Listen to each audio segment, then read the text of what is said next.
Hi, this is Chuck Collins, and I'm here today to show you how simple and how easy a hearty pot of chicken noodle soup is to make from scratch. Cooking is not only something that I'm passionate about, it's what I do for a living.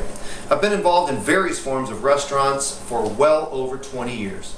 I've culled resources from allrecipes.com, timeless tips from mentors and chefs that I've had the privilege of working with over the years, and I also have a few twists of my own. And I'm here to demonstrate today how soup can be made easily.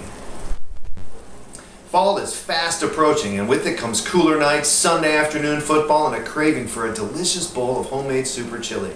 Well, today it's soup time, and today's soup recipe is chicken noodle, and I'm going to demonstrate through 4 simple steps how you too can put together this hearty and healthy recipe. So let's get started. I've heard it said that soup is good food, and in today's calorie counting world, there's not too many meals that can satisfy nor measure up to a nice hearty pot of homemade soup. I want to say again that time will not allow for me to thoroughly demonstrate the cooking process of how to make this delicious soup. So what I've done is I've broken it down into 4 simple steps. Let's start with step 1. Step 1 is it's all in the preparation. The key word is prep. Step 2, it takes time. We'll be talking about that in a little bit. Step 3, follow the recipe. It's as simple as that. And last but not least, eat, or as they say in Italian, mangia. Alright, so we're going to start with step 1. Again, it's all about the preparation. Preparation is key, whether you're building something at home, whether you're doing a household project, painting, woodworking, whatever the case may be. Cooking is no exception when it comes to prior proper planning, because as the old adage says, prior proper planning prevents poor performance. Any of the recipes you will see on allrecipes.com or anybody that is in the business of food service will tell you the importance of prep. So what I have over here is I have everything that we need. Lisa, you can pan down here. Everything that we need to make a delicious pot of chicken noodle soup. We have the vegetables that we're going to need, which is carrots, celery, and onions. We have the chicken stock that we're going to use. We have the egg noodles that we're going to use, but I want to say my recipe includes egg noodles, but you can choose any type of pasta that you want. We have the seasoning right here, which is we're going to talk about in detail later. And we obviously have the chicken, which makes the chicken noodle chicken noodle.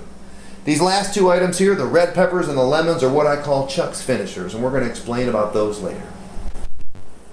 Okay, so finishing up with step 1, or continuing on, we're going to take our vegetables and we're going to put it right here in our soup pot.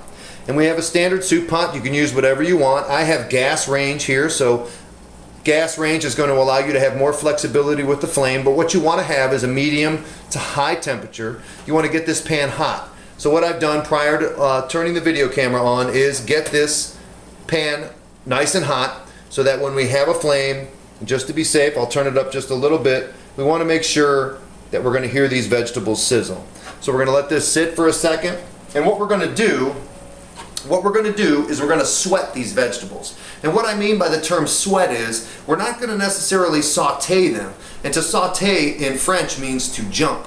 But what we're going to do is we're going to sweat them, which means we're going to take a little bit of fat. In this case, we're going to use a little bit of butter. And then we're also going to put a lid on top. You can have your soup lid. What I like to use is a good old-fashioned sheet tray. And what we're going to do is we're going to put it on top, and it's going to condense and it's going to create moisture. That moisture mixed with that little bit of fat is going to cause those vegetables to sweat. And when they do, all the flavors of the vegetables are going to come out into the pan, and then when we add our stock later, it's going to just add a terrific flavor. So we have our vegetables here. Pan's probably nice and hot. We're going to throw it in there. Oh yeah, you can hear it sizzle. We're going to scrape all the ingredients out of there. We're going to throw that right in there, nice and neat. And we're just going to take just a little bit. Margarine obviously comes in quarter-pound sticks. We're just going to take just a little bit. We're going to throw it on top there. We're going to put this lid right on top. And now what we're going to do is we're going to let it go for about 6 to 8 minutes. And you're just going to see the difference in color. You're going to see the change, the transition that these vegetables go through under high heat. And it's going to produce that much better of a soup. The vegetables are nice and hot. You can hear this sucker simmering really good. You give it a nice shake. You're going to get that fat that you put in there. And again, I prefer butter. Margarine will suffice. I guess olive oil could work. But I was just taught. My boss, Dominic Serino of Carrie Serino's Restaurant and Party Center, years ago, taught me that, you know, nothing replaces good old-fashioned butter. And I know in today's, as I said earlier, today's calorie counting world, you want to watch your calories, but a little bit of butter that we put in there really is not going to make a difference. So we've got that butter in there. It's well melted. Sorry for the noise. We give it a shake. We put this back on, and again, we're going to let this go for about 6 to 8 minutes. But what we're going to do in the interim, what I have here is I have a pot of boiling water, and we're going to cook our pasta. I firmly believe in cooking the pasta separate and then adding it to the soup at the very end. So what we're going to do is we're going to throw our pasta in here, and we're going to put it in there, and you want to make sure your water is at a rapid boil.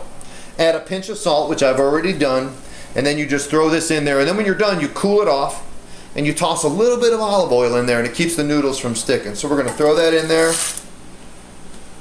We're going to give it a stir, and we're going to let these noodles go just a little bit while we're cooking. And again, part of that step one, all about the preparation, is you have to multitask. You got to be able to do a couple things at once, and if I can do it, anybody can do it. So I wouldn't be sharing this information if I didn't think you could do it at home. So what I want to do is let these cook. These take anywhere from approximately 8 to 10 minutes. I'm not going to put too heavy of a lid on it because I don't want it to boil uncontrollably.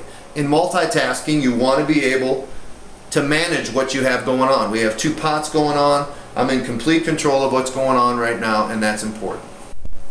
Okay, so it's been about 6 to 8 minutes. If you can look over here, Lisa, you have nice bright orange carrots, bright green celery, and onions that are what's called translucent, which means they're like opaque. They're almost like an off-white. But if you notice real closely, nothing in this pan is burning. Nothing in the bottom is sticking. And it's not so much due to the pan, but it's because of the sweating process. The sweating process allows for these vegetables to excrete all of their flavor into this pan without burning it, because we don't want to have a burnt vegetable flavor. We just want to have a hearty vegetable flavor. And if you notice over here, our noodles, they're doing fine. We have our noodles here. They're doing fine. They're not quite ready yet, but what we're looking for here is a term that's in French called al dente, which means slightly firm. You want to be able to not literally bite into a noodle, but you want the noodle to have a little bit of bite to it.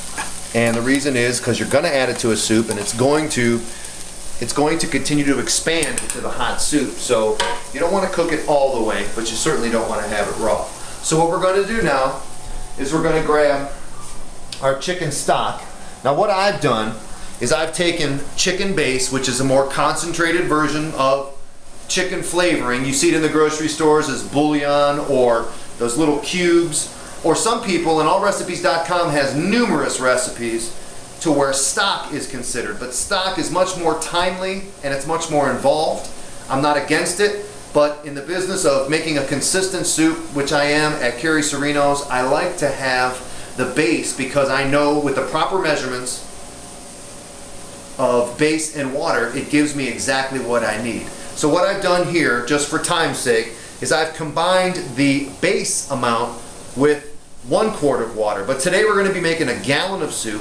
So having only a quart measurer on hand, I dissolved the required amount of bases, which is 4 ounces of base per gallon, into this liquid here. And as you can see, it has that chicken flavor color. So we're going to add it to the pot. Get a nice roaring boil. And we have a little bit left, and that's okay because we still have 3 more of these to go. Okay, so what I did while we were away, as they call in TV land, commercial, I added the remaining, and this is the last of the quart measurers, which gives us our gallon. Noodles are looking good. I'm going to take time real quick. Noodles are nice. Egg noodles do not take that long, and you can see totally they've changed their texture a little bit. So I'm going to take these over to the sink, and I'm going to rinse them out, and then we're going to get back to this soup real quick. Okay, we got our noodles cooling off in the sink over there. They're ready to go. They're ready to be put into this soup at the very end. We have our chicken here, and again, I'm going to put the recipe up at the very end, but this is a pound of diced chicken. What I did was I boiled it, and like I said earlier, you could take what you've boiled and use that as your stock starter, but for time's sake, I just boiled the chicken and I saved the stock for something else, another recipe that I was going to make. So we're gonna take our pound chicken, we're gonna add it right in there. Then we're gonna take our spices that I'll show you at the end on the recipe. It's just white pepper, garlic, and a little bit of bay leaves. It's very simple. As I said earlier, we're not trying to reinvent the wheel here. We're trying to make a delicious pot of soup, and I'm here to show you how easy and simple it is. Okay, so our soup is boiling. I'm gonna put our makeshift lid back on top. You wanna let this go for about 10 to 15 minutes. And the reason that you wanna do that is that it brings us back to step 2, which is it takes time. Now, again, as I said earlier, time will not allow me to thoroughly take you through every single step of all that I have done to prepare for this video. But I want to implore to you that it is very important to take your time, because step 3 is adversely affected if you do not follow step 2. So if you don't take your time, you're going to rush. And if you rush, you're going to miss some things, which is all the more reason why you want to have the recipe in front of you. And right now, we're going to look at the recipe and we're going to go through it real quick. Everything that I've given you and shown you so far is right here, right before your very eyes. We have 3 medium carrots that I diced up, a small bunch of celery, 1 medium onion, and I didn't put that it was a white onion. You could use whatever you choose. 1/8 of a teaspoon of white pepper, 2 teaspoons of granulated garlic, 4 ounces of that chicken base, again mixed with a gallon of water, because 4 ounces of base per gallon of water is what is the standard measurement. One thing I didn't mention when I was sweating the vegetables was that I took a minced jalapeno, works out to be about a teaspoon, and I threw them in with the vegetables. What that does is it adds not only a little bit of a kick, but it adds great background to the soup, and you'll see when you try that at home.